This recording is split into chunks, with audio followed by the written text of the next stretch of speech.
5, we're just 1 hour away from a decision from NASA on when the launch team will try again to get that mega moon rocket off the ground.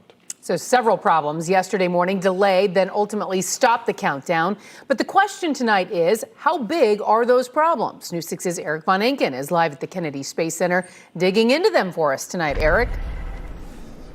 And Lisa, right now the launch team is meeting here at the Kennedy Space Center to calculate the probability that these things are big enough or not big enough to pop up again when they try again. They're also considering, can they fix what needs to be fixed out there, or do they need more time than just a few days and even a hangar, the VAB off to my right, to fix them for good?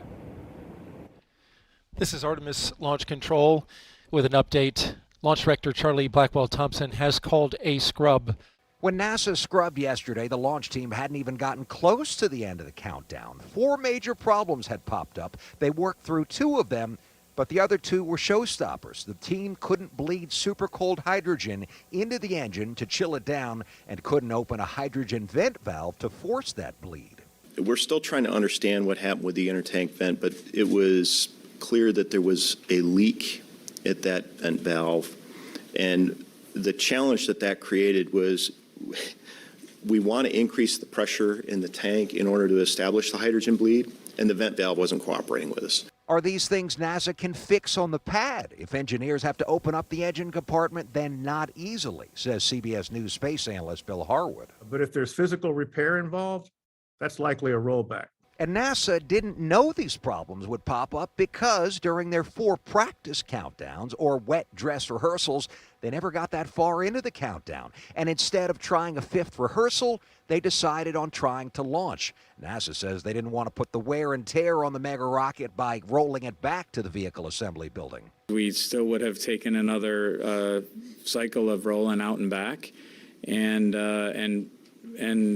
we're going to learn every time we come out here. If you go back in history at how many times the different Apollo vehicles came out and tested prior to launch, how many times they scrubbed. Well, a lot of critics tonight are saying, but that was 50 years ago. And ironically and inadvertently, NASA's administrator, Bill Nelson, over the weekend kind of agreed with that. He was asked why not do a 5th wet dress rehearsal. He said, because we have learned so much over the past 50 years.